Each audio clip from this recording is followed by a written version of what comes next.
오늘 누가복음 1장 67절부터 79절까지의 본문 말씀을 통하여서 하나님의 긍휼로 인함이라 라는 제목으로 말씀 나누도록 하겠습니다.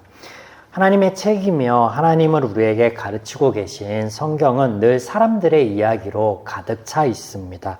그 이유는 오직 한 가지입니다. 하나님의 사랑의 대상이자 하나님의 인격적 교제의 대상이며 은혜의 역사의 대상이 바로 사람이기 때문에 그렇습니다.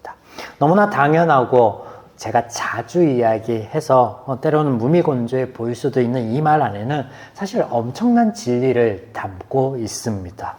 바로 사람이 아닌 하나님께서 일하신다라는 뜻이죠. 예배와 찬양은 우리가 하나님을 높여드리는 행위가 사실 아닙니다. 우리가 다른 본문들을 통해서 이것을 좀 살펴보고 있는데 이런 것은 다른 종교 안에서도 얼마든지 있는 것입니다. 이런 이유로는 하나님의 은혜의 역사하심에 대해서 설명할 길이 없습니다. 우리가 하나님을 높여드림으로, 우리가 하나님을 찬양함으로 하나님이 어떤 것을 하신다라고 하면 그 안에서 은혜 찾기가, 하나님의 은혜 역사 찾기가 힘들다라는 것이라는 거죠. 하나님께서는 우리 행위에 반응하시는 분이 아니라 우리를 위해 우리의 행위를 이끌어내시는 분으로 성경은 소개하고 있습니다. 무슨 말인가? 무엇이 다른 종교와 다른 것인지 오늘 지난주에 이어서 사가랴의 이야기를 조금 더 이어가면서 이 대목을 좀 나눠보도록 하겠습니다. 나이 많은 제사장 사가랴에게 아주 특별한 일이 있었습니다. 반차를 따라 성전 봉사자로서 뽑히게 되었고 또 그곳에서 하나님의 사자, 천사를 만나 예언의 말씀을 듣게 되었습니다. 그러나 그가 성전 봉사를 마치고 성전에서 나올 때에는 말하지 못하는 상태가 되어서 자신에게 일어난 일, 자신이 들은 하나님의 말씀에 대해서 분명하게 또 그것을 드러낼 수 없는 상황이었습니다. 이제 벙어리가 된 그에게 오랜 시간이 주어졌는데 그 세상과 단절된 시간 안에 그는 과연 어떤 생각들을 하고 있었을까요? 한 가지 분명한 것은 천사가 전하여 준 어떤 하나님의 말씀을 되뇌었을 것이다 라는 것이죠. 다른 건 몰라도 이 부분은 좀 확실해 보이죠. 19절에 이를 복음이라고 하고 있습니다. 좋은 소식. 우리 성경에는 이렇게 표현되고 있죠. 천사가 전해어 준 좋은 소식. 이 복음에 대해서 그리고 자신에게 일어날 일에 대해서 계속해서 되뇌었을 것이다 라는 것이죠. 시간이 되어 이제 아내 엘리사벳이 출산을 하고 아이를 낳습니다. 8일이 되어서 이스라엘의 전통이자 언약식인 이 할례를 행할 때 일가 친척들이 다 같이 모여서 축하해 줍니다. 왜? 대가 끊어질 뻔한 그 집에 귀한 아들이 태어났기 때문이죠. 그래서 8일이 되어 할례를 행할 때 다 같이 모여서 축하해 주면서 비로소 이 아이의 이름을 어떻게 지을까 의논하면서 우리나라 또한 이름을 지을 때 지금은 따르지 않지만 예전에는요 각 가문에 이렇게 대를 이어서 이렇게 그 주어지는 이 돌림 이름이 있어요. 그러니까 뭐 예를 들자면 제 이름이 성렬인데 저는 돌림자가 성이거든요. 그래서 이런 것들이 있었단 말이에요. 그래서 이런 문화에서 이름을 지으려고 하는데 자 보겠습니다. 59절부터 보면 8일이 되매 아이를 할례하러 와서 그 아버지의 이름을 따라 사가랴라 하고자 하더니 뭐 요한 1세, 요한 2세 이런 거죠. 60절 그 어머니가 대답하여 이르되 아니라 요한이라 할 것이라 하매. 그래서 이상히 여긴 사람들이 아이의 아버지 되는 이 사가랴에게 묻습니다. 63절 그가 말을 못하니 서판을 달라 하여 이름을 요한이라고 쓰매 다 놀랍게 여기더라. 자, 사가랴가 아이의 이름을 요한이라고 짓습니다. 이유는 하나입니다. 하나님의 사자가 이것을 전하였기 때문이죠. 13절 천사가 그에게 이르되 사가랴여 무서워하지 말라. 너의 간구함이 들린지라 내 아내 엘리사벳이 내게 아들을 낳아주리니 그 이름을 요한이라 하라. 너의 신음을 보았다. 너의 아픔을 보았다. 이것을 하나님께서 들어주시고 씻겨주시고 싸매주실 것인데 그 증표로 하나님의 말씀처럼 너에게 아들이 낳을 텐데 그 아들의 이름을 내가 요한이라고 져라. 네, 그래서 요한이라고 줬습니다. 자, 사가랴가 이 하나님의 말씀을 따르니 64절에 이에 그 입이 곧 열리고 혀가 풀리며 말을 하여 하나님을 찬송하니. 사가랴가 다시 말을 하기 시작하여 내뱉은 첫 마디는요, 그간에 있었던 일에 대한 설명도 아니었고요, 아예 이름에 관한 것도 아니었습니다. 무엇이었습니까? 찬송이었습니다. 또한 이 찬송의 내용을 소개하고 있는 것이 오늘 본문이 되겠는데 그 첫 대목을 보시면 이것이 하나님의 역사였다라고 말씀하십니다. 67절 그 붙인 사가랴가 성령의 충만함을 받아 예언하여 이르되. 자, 요한의 출생과 사가랴의 찬송 사이에 두 여인의 이야기가 있습니다. 바로 아내인 엘리사벳과 마리아의 이야기인데요. 사가랴가 천사를 만난 것과 같이 마리아도 천사를 만나 동일한 하나님의 말씀을 듣습니다. 그것이 무엇에 관한 거였어요? 잉태에 관한 거였어요. 잉태. 이 이야기에서 가장 중요한 대목이 있다면 바로 45절과 55절에 각각 그 엘리사벳과 이 마리아의 입술로부터 나온 고백이 되겠습니다. 취합해 보면 이런 거예요. 하나님께서 말씀하신 것과 같이 반드시 이루어지리이다. 네.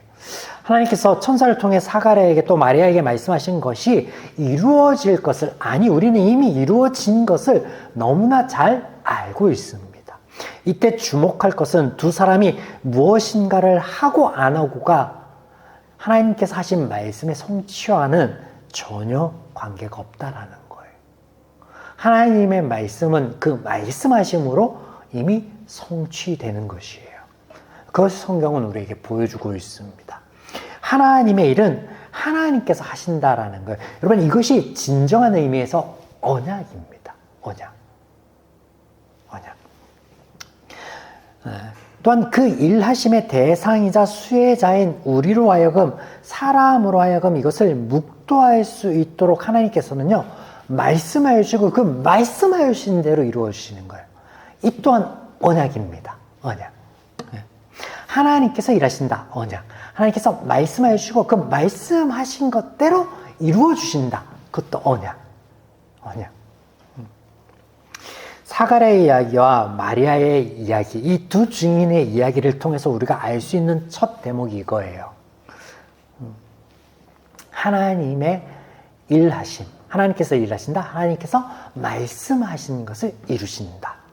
잠깐 주제에서 벗어날 수 있는 이야기가 될 수 있으나 좀 해보면, 엘리사벳과 마리아 중에 더 말이 안 되는 경우는 누구예요? 노년의 아이를 얻은 엘리사벳일까요? 아니면 처녀가 잉태한 마리아의 이야기일까요? 사람들은요, 마리아의 이야기, 성경에 쓰여져 있는 이 마리아의 이야기는 거짓이다라고 합니다. 왜냐하면 과학적으로 증명될 수 없는 일이기 때문에 그렇죠. 그런데 사실은요, 두 경우가 다 불가능합니다.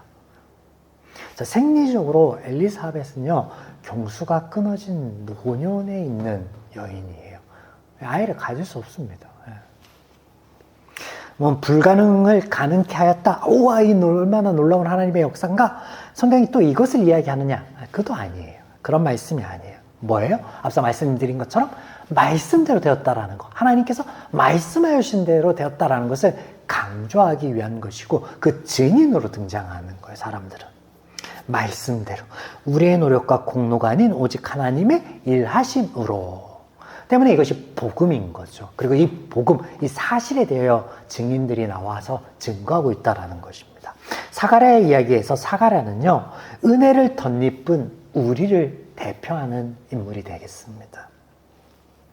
노년의 대를 이을 아이를 얻음으로 하나님의 말씀이 이루어짐을 묵도함으로 계속 고민했을 거 아니에요.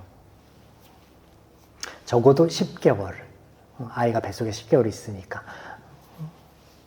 그의 말 못하는 그 기간 고민, 수많은 생각들, 아이의 이름을 요한으로 짓고서 다시 말을 함과 성령 충만으로 하나님을 찬송하며 이 모든 과정 가운데 하나님의 은혜의 산 증인으로 또 그 은혜를 덧입은 사람으로 이 사가랴를 소개함으로 우리가 그런 하나님의 은혜를 덧입은 자이다 라는 걸 오늘 말씀하고 계시는 거죠. 오늘 성경은 이렇게 사가랴나 엘리사벳 그리고 마리아의 믿음이 아닌 하나님의 은혜를 말씀하시고 계십니다. 본문 77절과 78절을 보시면 그 핵심의 말씀이 여기에 있죠. 주의 백성에게 그 죄사함으로 말미암은 구원을 알게 하리니 이는 우리 하나님의 긍휼로 인함이라. 사가랴 이야기와 더불어 또 여기 예언의 말씀을 통해서 우리에게 말씀하시는 첫 번째는 하나님의 말씀대로 된다. 우리가 계속 지금까지 살펴본 것처럼 또 본문 사가랴의 찬송 가운데 이스라엘 백성들이 하나님의 말씀하심에 이 언약에 대하여 떠올릴 수 있는 두 증인이 등장하는데 우리가 너무나 잘 알고 있는 인물입니다. 누구예요? 다윗과 아브라함. 사가랴와 동일하게 그들도 하나님의 은혜를 덧입은 사람들입니다. 그들이 하나님을 찾는 것이 아니라 하나님께서 그들을 찾으심으로 두 사람의 이야기가 성경에서 시작되고 있음을 우리는 볼 수 있다는 거죠. 오늘 말씀을 나누며 소두에서 제가 언급한 대로 바로 그 대목입니다. 하나님께서 일하신다라는 거예요. 하나님께서. 사람들이 찾은 것이 아니라 사람들이 구한 것이 아니라 사람들이 하나님이 찾아와셔서 은혜를 입을 만한 어떤 것을 행한 것이 아니라 말 자체가 이상하죠. 은혜가 아니죠. 사람들이 행함으로 하나님이 임하셨다라고 하면 하나님께서 하신다라는 거예요. 분명한 것, 일하심의 주체가 하나님이시다라는 것입니다. 사람들의 바람과 요청이 아닌 하나님의 긍휼하심이라고 본문에서는 말씀하고 계세요. 긍휼하심. 기억하십니까? 사가랴를 지난 시간 소개해 드리며 하나님께서 그를 통해 일하심이 우리의 연약함 가운데 일하시는 하나님이다 라고 소개했습니다. 그래서 하나님께서 사가랴를 찾아와서 사가랴에 찾아온 그 천사의 입술을 통해서 뭘 말씀해요? 너의 아픔을 보았다라고, 너의 간구를 들었다라고. 그래서 오늘 본문에서도 주의 백성에게 그 죄사함으로 라고 표현되고 있는데 성경에서 이 다른 표현으로는요 어떻게 표현하고 있냐면 우리가 아직 죄인 되었을 때, 우리가 죄 가운데 그 아픔 가운데 그 연약함 가운데 있을 그때 하나님께서 일하셨다라는 거예요. 임재하셨다라는 거예요. 찾았다라는 거예요. 사랑하는 여러분, 오늘 이 하나님의 은혜의 역사하심이 긍휼히 여기심 때문이다라고 또한 말씀하시는데 여기 긍휼이라는 단어는 다른 말로 자비라고도 표현되는데 이 단어에는 다음과 같은 의미를 지니고 있습니다. 끝으로 이것을 소개하고 마무리를 짓고자 합니다. 첫째는 깊이 사랑하여 가엾게 여기고 베품이라는 의미입니다. 이건 너무나 우리가 잘 알고 있죠. 자비, 긍휼하면 흔히 떠올릴 수 있는 그런 의미가 됩니다. 그런데 두 번째는 좀 생소하지만 은혜가 되어서 소개를 드립니다. 두 번째는 어떤 의미냐면 낮은 곳에서 시작함, 자세를 낮추. 우리에게 은혜를 덧입히고자 하나님께서 어떻게 하셨냐를 너무나 잘 설명하고 있는 대목이지 않습니까?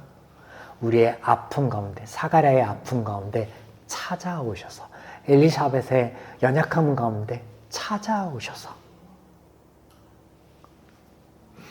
하나님의 긍휼하심으로 말씀을 따라 오늘도 이 역사하시는 이 하나님의 은혜를 저 여러분이 누리고 또 우리 삶 가운데 묵도하여 이것이 우리의 힘이 되고 우리의 하나님의 자녀된 증거가 되어 남은 한 주간을 승리할 수 있기를 주님의 이름으로 축원드립니다. 아멘.